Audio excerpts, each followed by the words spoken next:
Bonjour et bienvenue dans mon nouveau studio.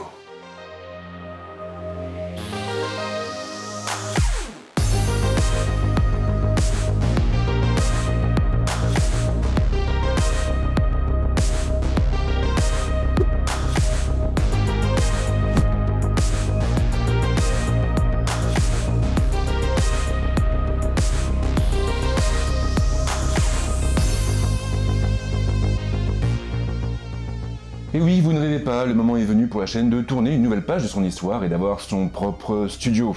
Et tout ça, bien sûr, grâce à la fameuse YouTube Money. Enfin, pas vraiment, parce que si la chaîne rapporte quand même un petit peu d'argent, il serait temps, ça ne couvre pas du tout les dépenses qui y sont associées. Et pour tout vous dire, ma comptable la déteste complètement. À un point tel qu'elle me téléphone souvent à ce sujet. Oui, monsieur Pereira, pourquoi est-ce que vous achetez encore un nouvel ordinateur? Ça fait quand même 3 en 3 ans, ça commence à faire beaucoup. Oui, monsieur Pereira, pourquoi acheter un nouveau boîtier photo alors que l'ancien n'a pas encore été amorti? Monsieur Pereira, pourquoi avez-vous acheté 4 iPhones alors que vous êtes tout seul à les utiliser? Bref, j'espère vraiment qu'elle ne regarde pas mes vidéos, parce que sinon je suis un petit peu dans la mouise. Donc très clairement, la chaîne me coûte plus d'argent qu'elle ne m'en rapporte, ce qui nous amène à une question cruciale. Pourquoi investir autant dans un truc qui ne rapporte finalement pas tant que ça? Eh bien la réponse est simple, tout ce que l'on fait ne doit pas être forcément motivé par une envie de bénéfice. Ça claque sévère et il faudra absolument que je le replace. Alors je sais, c'est un petit peu facile, mais l'idée finalement est là. Cette chaîne résulte avant tout d'une passion. Une passion pour la vidéo, une passion pour l'image, une passion pour le partage, une passion pour la tech. Et c'est surtout devenu un moyen de m'exprimer, et aujourd'hui j'aurais beaucoup de mal à m'en passer. Bref, on commence la nouvelle année avec un studio tour, et surtout pensez à vous abonner. Pire accroche ever.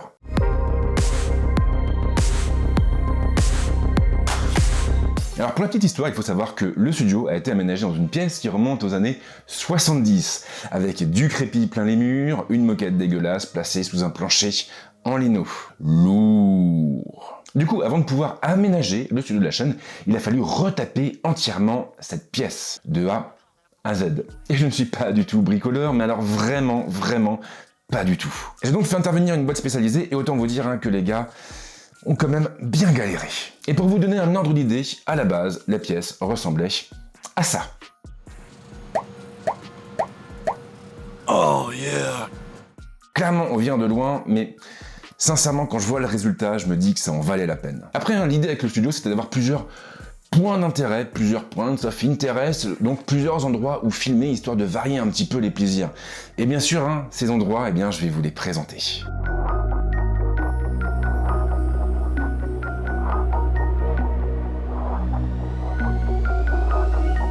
Et donc le premier point of interest, le mec un peu relou quand même, c'est bien sûr le bureau. Le bureau en question m'a été envoyé par Flexispot et je vous le dis tout de suite, cette vidéo n'est pas du tout sponsorisée par eux. En réalité, tout ça résulte d'un formidable concours de circonstances. J'étais en train de réfléchir à l'aménagement du studio et je me disais qu'il fallait quand même un petit bureau pour pouvoir écrire des scripts, travailler un peu, tout ça avec une ambiance assez cool. Et c'est précisément à ce moment que Flexispot m'a envoyé un mail pour me proposer de tester un de leurs bureaux. Et c'est vraiment très drôle parce qu'à la base, j'avais déjà prévu d'acheter un bureau assis debout chez eux. Mais ça, surtout, faut pas leur dire. Vraiment pas. D'accord? Déconnez pas. Ils m'ont donc envoyé leur bureau avec la petite planche et donc sans chèque. RIP ma comptable. Alors le bureau en question, c'est le Flexispot G1, soit le bureau le moins cher présent au catalogue du constructeur. Alors c'est un petit bureau qui est assez cool et qui coûte finalement 229 € sans le plateau et 320 € avec.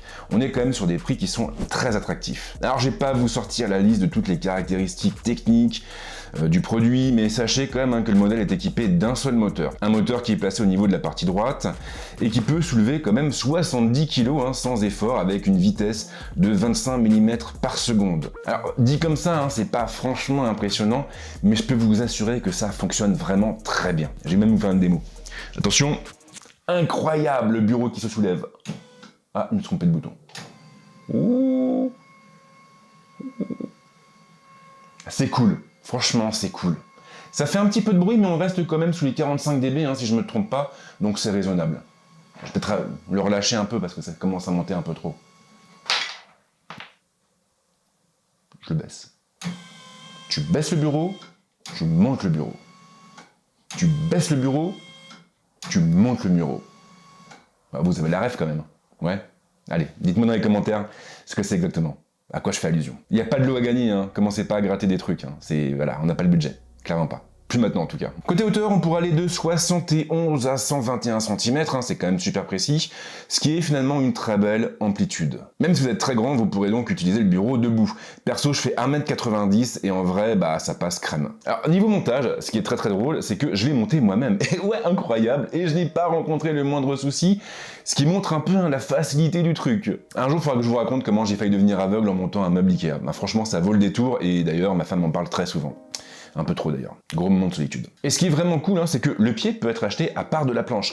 C'est-à-dire que si vous le désirez, et si vous êtes vraiment un peu plus bricoleur que moi, beaucoup plus même, j'ai envie de dire, eh bien vous pouvez très bien acheter le pied, aller, je sais pas, à Leroy Merlin, un truc comme ça, et puis acheter la planche que vous voulez, avec le coloris que vous voulez, les motifs que vous voulez, et du coup vous pouvez personnaliser votre bureau, et tout ça sans le moindre effort. Enfin presque, il faut quand même visser des trucs. Je mime le mec qui visse, et c'est franchement pas probant du tout, quoi. C'est pas comme ça qu'on visse, non, non. Mais j'ai une visseuse. Un truc avec un bouton, une gâchette.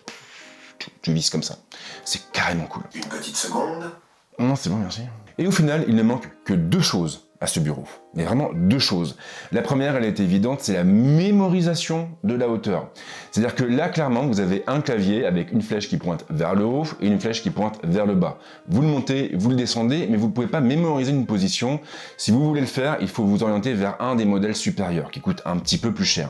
Et le second défaut, bah, c'est un truc un peu plus perso, c'est qu'il n'y a pas de roulette au pied. Alors, j'ai regardé un peu sur Internet, et j'ai vu que sur Amazon, eh bien, FlexiSpot, pendant un temps, proposait des roulettes, ce qui était plutôt cool. Malheureusement, le produit est épuisé et visiblement, il n'y a pas de renouvellement. Je surveille le truc depuis 3 mois, et il y a 0 roulette.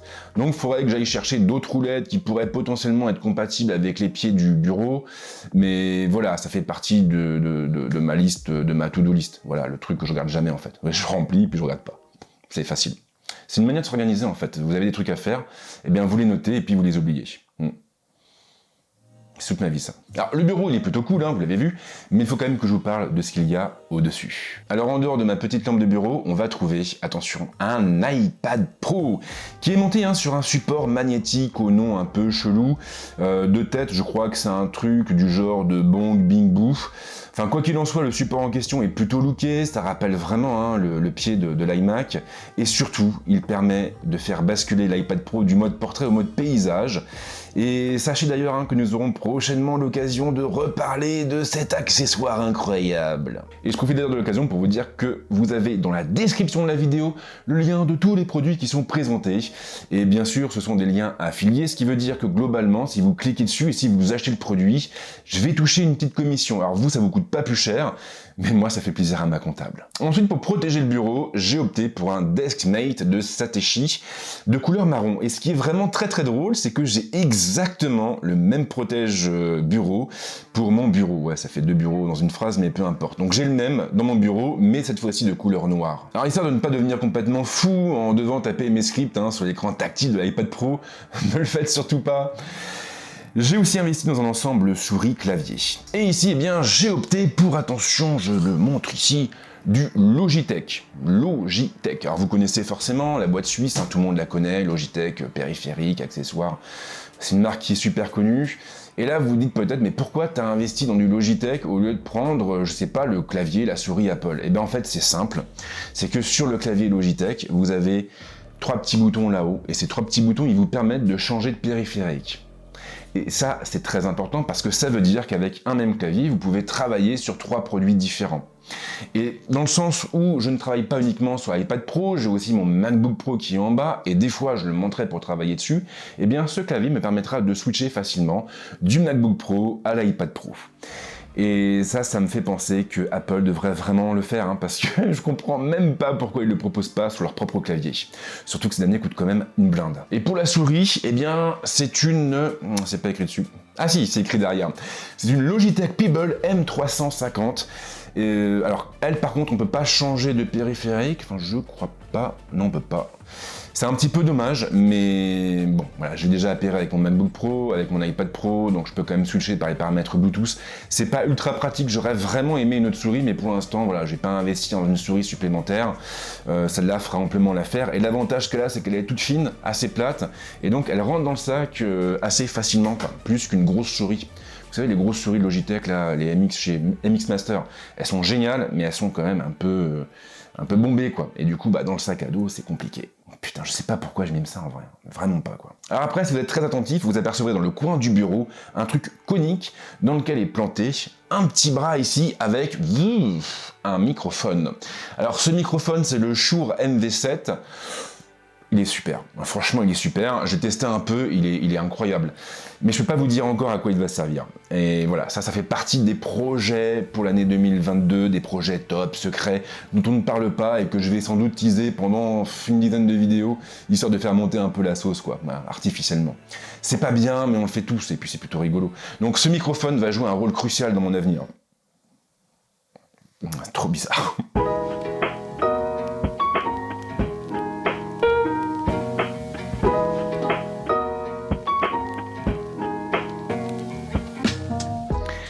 Et ensuite, vous avez le salon, qu'on peut aussi appeler le saloon parce que c'est beaucoup plus cool et que j'ai toujours adoré les cow-boys et les indiens. Non, on va rester sur le salon, c'est très bien comme ça. Donc le salon, alors le salon lui aussi a un rôle crucial dans l'avenir de cette chaîne. Le salon, en effet, va avoir un peu un endroit multi-usage, hein, c'est un peu la pièce, ou plutôt l'endroit, le point of interest à tout faire. C'est donc ici que je vais tourner la plupart de mes facecam, comme là, maintenant, tout de suite, et c'est aussi là que je vais tourner beaucoup, mais alors vraiment beaucoup de b-roll. Et pour ceux qui connaissent pas trop le truc, sachez que les b-roll, en fait, ce sont toutes les séquences qui illustrent un peu le propos. Donc en gros, vous parlez d'un téléphone, et bien vous le présentez sous toutes les coutures. Ça, c'est du b-roll. Et du coup, bien sûr, hein, b-roll oblige, il me fallait un endroit un peu looké pour que ce soit sympa. Et je vous rassure, hein, car je ne vais pas vous faire la liste de tous les meubles, parce qu'au final, hein, on s'en fout complètement, on n'est pas sur une chaîne de déco, et Valérie Damido ne se cache pas dans mes placards. Ou alors, si c'est le cas, elle ne fait aucun bruit. Donc ici, hein, finalement, tout est parti de la couleur du mur de fond. Je voulais un truc un peu plus typé, un peu plus sympa que du blanc tout simple. Alors j'avais commencé par penser à un vert un peu sombre, un peu dark, et puis je me suis dit que je risquais quand même de m'en lasser assez vite, vous aussi, donc j'ai préféré opter pour un bleu. Sauf que voilà, après il a fallu décider du bleu, et le mec qui est intervenu, qui a fait les travaux, m'a donc filé son nuancier. Et là, j'ai découvert qu'il y avait genre des centaines de bleus différents. Vraiment, mais alors vraiment, c'était incroyable, j'ai dû y passer à peu près 3 heures à chercher le bon bleu. Et justement, après avoir fouillé dans ce fameux nuancier, eh bien j'ai fini par opter pour un bleu Madara, pardon, Madara c'est dans Naruto. Donc pour un bleu Madura. Voilà, qui est un bleu qui tire un peu vers le gris, qui est plutôt neutre, et qui se marie un peu avec tout. Donc une fois que j'avais trouvé mon fameux bleu Madura, eh bien, il a fallu que je définisse un peu le thème, la couleur du mobilier. Et là, je me suis dit, qu'est-ce qui va bien avec le bleu? Alors j'ai commencé avec le jaune, et bon, je me suis dit, ouais, jaune, compliqué, quoi. Et donc finalement, j'ai opté pour du marron. Donc du marron, du faux cuir, du cuir qui est pas du tout animal, on n'a tué personne pour avoir ça. Et voilà, c'est juste du cuir plastique en fait, et qui rend plutôt bien, quoi. Et donc je suis parti là-dessus, puis après j'ai fait toute la déco à partir de là. Et en vrai, je vous dis, c'est la première fois que je réfléchis à une déco. C'est vraiment, sans déconner, c'est la première fois, même pour le reste de la maison, je veux dire, j'ai jamais pensé en termes de déco. Et là, vraiment, j'ai essayé de faire un truc un peu chiadé, un peu sympa. On a donc deux fauteuils en faux cuir, un petit tapis qui est assez sympa, et une table en manguier sur laquelle ont été disposées des décorations qui défoncent. Ouais, sauf qu'en vrai, c'est pas moi qui les ai choisis là, c'est ma belle-fille, ma Salomé, elle a 15 ans. Et elle a du goût en vrai parce que ça rend quand même assez bien, j'aime bien les trucs. Bon ça voilà, j'ai pas mis le pile encore dedans, mais c'est joli quoi, ça fait le globe terrestre. Et puis vous avez aussi ça, alors ça c'est le petit bouquet qui va bien, ça coûte rien en vrai. C'est-à-dire que les trucs qui sont dedans, ça coûte je sais pas, genre 2 €, et puis le pot c'est un truc à la con en plastoc qui a coûté peut-être 3 € quoi. Et pour donc 5 €, vous avez un truc, voilà, derrière lequel vous pouvez vous cacher quand vous faites des facecam, ce qui est complètement con. Mais toujours est-il que voilà, on a des petites décos qui sont là et qui vont bien se marier avec le matos quand je ferai mes unboxings ou quand je ferai mes vues de dessus. Voilà, c'est beau. Alors après, bien sûr, le truc, c'est qu'un mur, 2 fauteuils et une table, ça fait un peu vide. Voilà, même avec la déco de Salomé. Et c'est donc là que j'ai eu l'illumination. Une étagère. Alors encore une fois, je me suis bouffé tous les sites d'ameublement et j'ai vu des choses que je préférerais largement oublier, mais j'ai finalement fini par trouver une étagère assez sympa sur laquelle j'ai posé des trucs, plutôt cool, façon explorateur de l'impossible ou roman de Jules Verne. Je raconte n'importe quoi. Une étagère donc qui me servira aussi à faire quelques plans bien cool, enfin je l'espère. Maintenant je vais être honnête avec vous, le plus gros du boulot n'a pas porté sur la décoration ou l'ameublement. Le plus gros du boulot, ça a été de réfléchir aux lumières.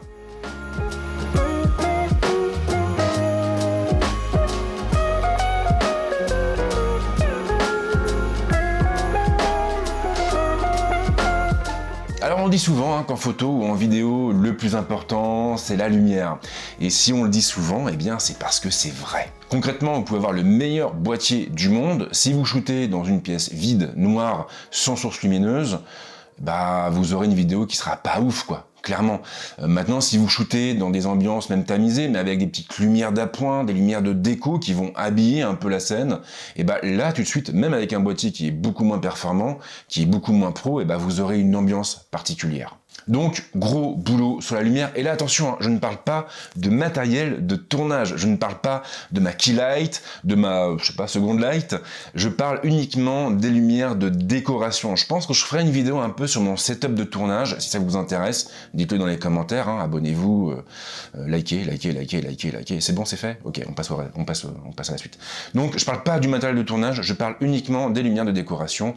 Et là, faut avouer que j'en ai mis quand même pas mal. Alors forcément, il y a beaucoup de Philips Hue, et là encore, je le précise, ils ont pas du tout sponsorisé ma vidéo, et ces lumières, je les ai toutes payées de ma poche.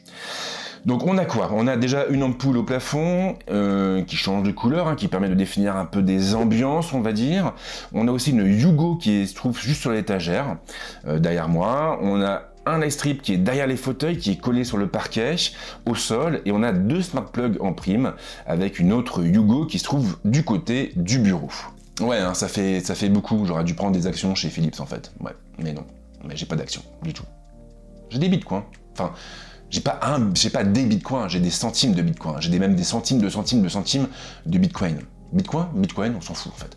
Donc voilà, j'ai pas d'action chez Philips, mais j'aime beaucoup leurs produits, et j'aime beaucoup leurs produits parce qu'en fait derrière on a un vrai écosystème. Et ça aussi il faudra que j'en parle dans une vidéo je pense. Et en plus donc de toutes ces lumières, j'ai aussi 2 Aputure B7C que j'ai placées dans de jolies lampes avec effet vieilli. Tout ça avec une petite guirlande de LED qui court sur tout le caisson. Alors bien sûr, l'idée c'est pas d'allumer non plus toutes les lumières en permanence, parce qu'on n'est pas Versailles. C'est plutôt d'en allumer certaines en fonction de l'ambiance que je recherche. Donc il y aura des vidéos qui seront peut-être un peu plus posées, où vous aurez juste les 2 Aputures qui seront allumées, d'autres où il y aura plein de lumières. Là j'ai tout allumé parce qu'il fallait que je vous montre quand même un peu à quoi ça ressemble. Et donc finalement ça va me permettre de faire varier un peu les ambiances, et de donner un peu une identité lumineuse aux scènes filmées. Voilà, c'est beau, c'est poétique. Et tout ça, finalement, ça nous amène au projet de la chaîne.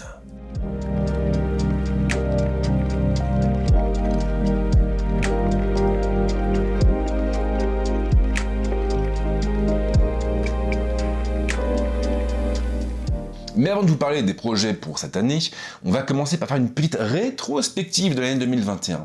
Alors clairement, en 2021, il y a eu du bon et du moins bon, et là je parle pas du tout du côté perso, je parle pas du tout non plus de mes autres activités, je parle uniquement de YouTube, je précise bien.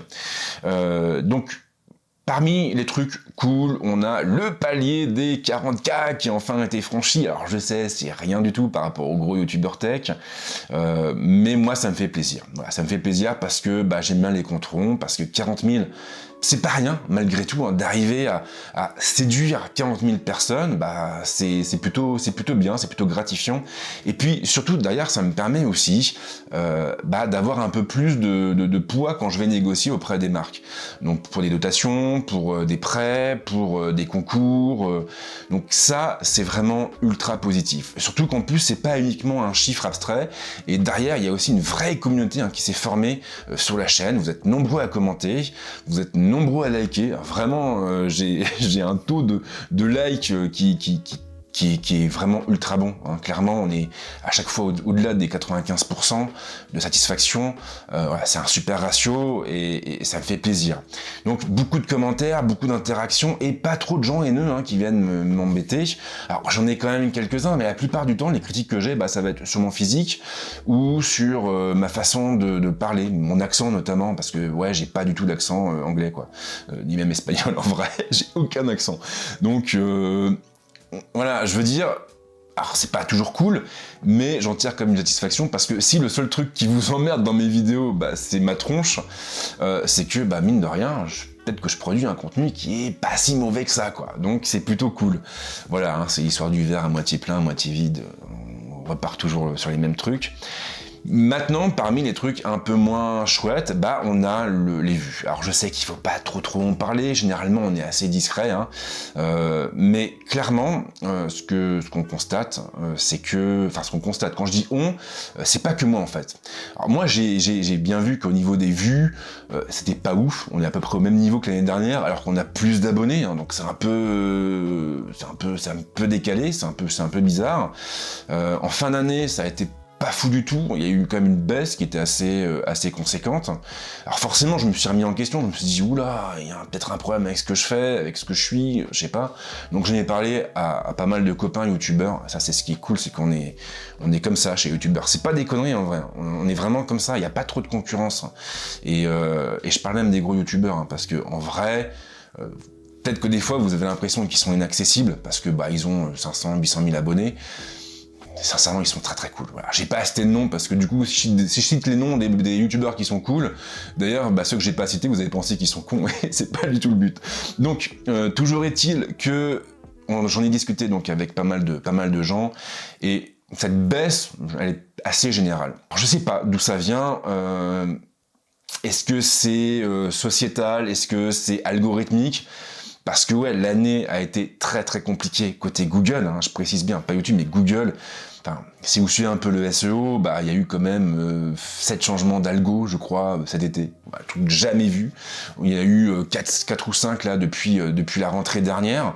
Donc il y a eu de gros bouleversements chez Google. On sent qu'ils sont en train de faire des trucs de fond, des changements de fond, sans doute pour préparer l'arrivée de MUM, le nouvel algorithme de Google. J'en ai jamais parlé sur la chaîne, mais c'est assez intéressant. Donc il y a peut-être aussi un impact d'ailleurs sur YouTube, c'est possible. J'en sais rien, mais du coup, bah en fait, j'ai pas réfléchir trop en termes de vues pour cette année. J'ai pas à réfléchir... je vais réfléchir un peu différemment.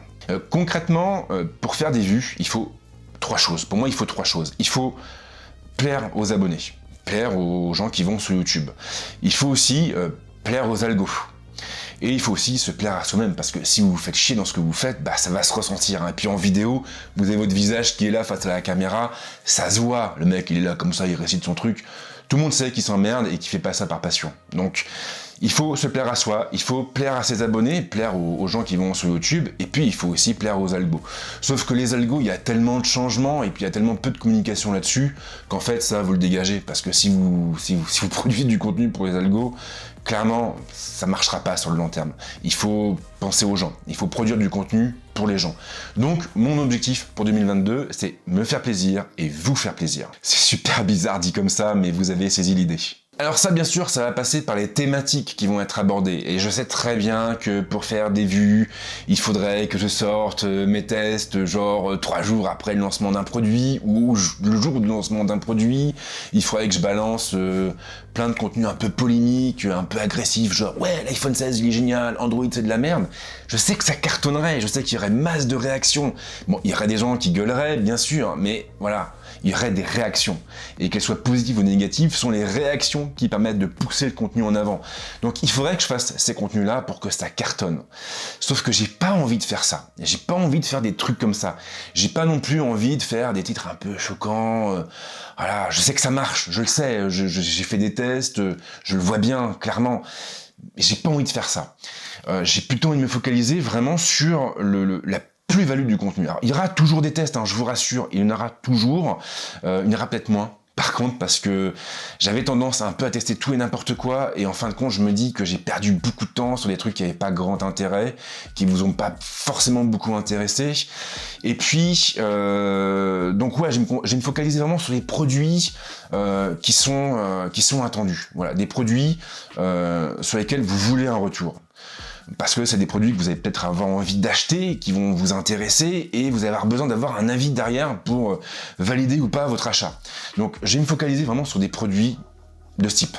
Vous montrez des produits, vous présentez des produits, c'est bien, vous aider à choisir, c'est bien, mais je ne veux pas faire que du mercantile, et derrière j'ai aussi envie de développer des trucs un peu plus de fond, des tutos, des sélections, des dossiers, des guides, même pourquoi pas. J'en ai fait quelques-uns d'ailleurs l'année dernière et ils ont vachement bien marché. Vraiment, j'étais super étonné.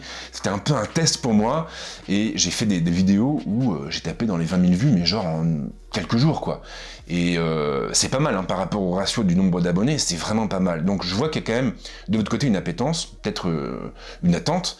Et de mon côté, j'aime faire ces contenus-là. Je trouve que ça peut être assez sympa. Donc je vais continuer à développer des guides. Je vais essayer de développer un peu plus de contenu entre guillemets froid. Donc je vais être peut-être moins dans les grosses sorties. Mais je vais continuer peut-être à commenter aussi l'actu. Donc on aura finalement 3 pôles différents, enfin 3 types de contenus différents. On aura les tests, on aura les tutos, les guides, et on aura tout ce qui est commentage, commentage de l'actualité. Donc commentaire de l'actualité. Commentaire de l'actualité. Commentement, enfin, en gros, je vais commenter l'actu, les trucs importants qui peuvent éventuellement changer un peu le marché. Je pense à la RV. Vous avez Apple qui devrait lancer son casque cette année. Je vais en parler parce que je sais qu'il y aura derrière un impact. C'est-à-dire que Apple va permettre à la technologie de devenir un peu plus mainstream, ce qui va contribuer à son développement. Vous avez le métaverse d'un côté aussi qui cartonne. On en reparlera aussi, je vous rassure. Donc là, je regarde en même temps ma vidéo, je vois que ça fait 15 minutes que je tourne là. C'est chaud. C'est chaud. Bon, bref, il y aura du cut, je pense. Mais quoi qu'il en soit, voilà ce que je vais faire. Je vais produire un peu plus de contenu de fond. Après, je vais aussi beaucoup me focaliser sur la qualité des vidéos. Elle est pas mauvaise actuellement, c'est vrai, mais il y a des trucs que je maîtrise pas encore sur le plan technique, et ça me gave. Voilà, donc là j'ai commencé par exemple à tourner en S-Log 3, pour avoir un peu plus de marge de manœuvre pour l'étalonnage, pour les couleurs. Après il y a les lumières aussi, je maîtrise pas encore complètement ces sujets-là, donc il y aura beaucoup d'expérimentation dans mes vidéos. Je vous le dis, ça sera pas forcément toujours top, mais voilà, c'est comme ça que j'apprends, en faisant des erreurs, en me cassant la gueule. Donc j'ai envie de soigner l'aspect de mes vidéos, donc je vais prendre peut-être plus de risques maintenant qu'avant. Voilà, donc c'est pas plus mal en fin de compte. Et puis il y a tout ce qu'il y a derrière YouTube. YouTube c'est super, c'est une plateforme que j'adore, mais s'adapter à un type de contenu particulier. Je peux pas raconter ma vie, je peux pas partager mon quotidien sur YouTube parce que ça intéresserait personne. Ça, je le fais sur Instagram. Et c'est vrai que si vous me suivez, vous avez dû voir passer des photos de mon studio, les travaux, machin. Donc oui, j'ai commenté en direct en fait les travaux, j'ai beaucoup communiqué sur le studio, j'ai publié des photos avant même d'en parler sur YouTube parce que Instagram est plus adapté, enfin le format est plus adapté, on va dire, à une vie quotidienne. C'est-à-dire que vous publiez sur Instagram des choses qui vous arrivent, des photos que vous shootez. Là par exemple, j'ai acheté un drone. Ouais, je sais, ma comptable me déteste. Le DJI, le DJI R2S, un petit drone qui est super cool, avec un capteur 1 pouce qui est génial. J'ai commencé à le faire voler. J'ai publié des clichés sur Insta, j'ai publié une vidéo sur Insta, abonnez-vous! Allez, go sur Insta, abonnez-vous! Alpa, placement du compte, c'est super, je fais super bien, naturel. Donc ouais, donc tout ça, je le balance sur Instagram, et bon, après, bien sûr, j'en parlerai aussi sur YouTube, mais plus de manière posée en fait. Ouais, vous êtes là, sur le canapé, sur le fauteuil, machin, et puis vous parlez du truc. Sur Insta, c'est comme ça vient comme ça vient. Donc des fois je dis des conneries, des fois je n'en dis pas. J'espère que je n'en dis pas trop quand même. Mais voilà, donc je balance sur Instagram tout ce qui fait partie de mon quotidien. Donc ça, j'ai continué à le faire, parce que j'aime bien aussi ce format, j'aime bien tester des nouveaux trucs un peu. Pas être tout le temps dans le machin, vous avez ma caméra, vous avez le gars qui parle, voilà. On va essayer de faire des trucs un peu différents. Et puis il y a Twitch. Alors Twitch, c'est une plateforme qui m'intéresse énormément. Alors faire du direct, je vous le dis franchement, ça me fait flipper, mais vraiment, vraiment, vraiment, parce que vous pouvez pas cutter. Vous dites une connerie, vous la dites. Et tout le monde la voit, enfin tout le monde l'entend, tout le monde y assiste. Mais c'est une plateforme qui m'intéresse beaucoup pour la prise de risque, pour plein de formats différents, sauf que j'ai pas la fibre. Et comme j'ai pas la fibre, Twitch, c'est même pas possible. Je devrais peut-être avoir la fibre cette année, c'est pas garanti. Moi, je tape plutôt sur 2023, donc Twitch pour l'instant, ça va pas se faire. Ça va pas se faire tout de suite. Mais j'ai quand même plein d'idées pour proposer du contenu quand je pourrais en uploader, quoi. Et puis j'ai d'autres projets, pas tout seul, mais ça je peux pas encore vous en parler parce que c'est pas lancé et parce que j'aime pas parler des trucs qui sont pas encore faits. Mais si ça marche, je pense vraiment que ça va être cool.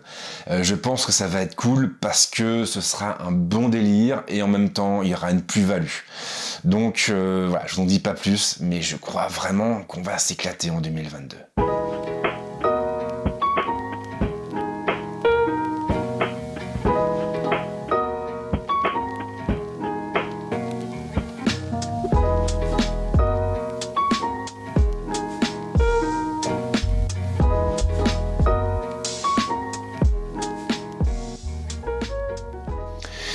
voilà pour cette première vidéo de 2022. Alors elle a été beaucoup, je le dis, hein, beaucoup trop longue, j'en ai conscience. Mais c'est le problème en fait, c'est-à-dire que quand je fais des trucs en freestyle, je parle trop. Je parle trop et c'est pour ça que je note beaucoup de choses, parce qu'en fait, quand j'ai pas de script, ça part un peu dans tous les sens. Et bon voilà, je pense que la vidéo va faire une demi-heure en vrai. Je suis désolé. Je suis désolé, c'est un peu long, mais j'avais beaucoup de choses à vous dire. Et je profite évidemment de l'occasion pour vous souhaiter une très bonne année. Je vous souhaite le meilleur, voilà. Surtout la santé, parce qu'en ce moment, c'est pas évident. Donc, aussi le boulot, c'est pas non plus simple. Donc, je vous souhaite le meilleur pour tout ça. J'espère que l'année 2022 vous sera profitable, parce que vous le méritez, hein. Vous me suivez, donc vous êtes forcément des gens super sympathiques. C'est ultra malaisant. Donc voilà, je vous souhaite plein de bonnes choses et je vous fais de grosses bises. À très vite, ciao.